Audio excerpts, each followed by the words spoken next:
Sir ನಮಸ್ಕಾರ ರೀ. ನಮಸ್ಕಾರ. ನಮಸ್ಕಾರ. ಈಗ ನಿಮ್ಮ ಮನೆಯವರಿಗೆ ಮೂಲವ್ಯಾಧಿ ಅಂತ ತೋರ್ಸಕ್ ಬಂದ್ರಿ ಅಲ್ವಾ? ಹೌದು ಸರ್. ಹಾಂ, ಮೂಲವ್ಯಾಧಿ ಅಂದರೆ ಏನಾಗ್ತದೆ? ಇಲ್ಲಿ ಬಾರಮ್ಮ. ಅಂದರೆ ಏನಮ್ಮ, ರಕ್ತ ಬರುತ್ತೇನಮ್ಮ? ಲೆಟ್ರಿನ್ ಹೋದಾಗೆಲ್ಲ ರಕ್ತ ಬೀಳ್ತಾ ಇದೆ, ಉರಿ ಸಿಕ್ಕಾಪಟ್ಟೆನಾ? ಒಂದು 10 ನಿಮಿಷ ಸುಧಾರಿಸ್ಕೋಬೇಕು ನೋಡಿ ಸರ್. ಓಕೆ. ಆಮೇಲೆ ನಿಮಗೆ ನಮ್ಮ ಅಡ್ರೆಸ್ ಯಾರು ಹೇಳಿದರು?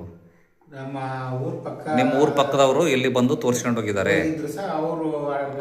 ಅವ್ರಿಗೂ ಮೂಲವ್ಯಾಧಿ ಇತ್ತಂತ, ಅವ್ರಿಗೆ ಆರಾಮಾಗೈತಂತ ಈಗ. ಹಂಗಾಗಿ ಅವ್ರು ನಿಮಗೆ ಹೇಳಿ ಕಳ್ಸಿದ್ರ? ಅವ್ರು ಬಂದೋಗಿ ಎಷ್ಟು ದಿನ ಆಯ್ತು? ಗೊತ್ತಿಲ್ಲ ಸರ್, ಒಟ್ಟು ಎಷ್ಟು ದಿವಸ ಆಗೈತೆ ಅಂತಂದು ಅವ್ರ ಆರಾಮಾಗಿರೋದಕ್ಕೆ ಇಲ್ಲಿಗೆ ನೀವು ಕಳಿಸಿದ್ದಾರೆ. ಓಕೆ, ಆಯ್ತು. ನಾನು ಕೂಡ ನಿಮಗೆ ಮೆಡಿಸಿನ್ಸ್ ಕೊಡ್ತೀನಿ. ಆಪರೇಷನ್ ಎಲ್ಲ ಬೇಕಾಗಲ್ಲ, ಮೆಡಿಸಿನಲ್ಲೇ ಸರಿ ಮಾಡೋಣಂತೆ. ಅವ್ರಿಗೂ ಬರೀ ಔಷಧಿಗೆ ಸರಿ ಮಾಡಿ ಅಂತಾನೆ, ಹೌದಲ್ಲ? ಓಕೆ, ಒಳ್ಳೇದಾಗಲಿ. ಹಾಂ, ಅವ್ರಿಗೂ ಆರಾಮಾಗಿರೋದಂತೂ ಸತ್ಯ ಅಲ್ಲ? ಓಕೆ, ಒಳ್ಳೇದಾಗಲಿ.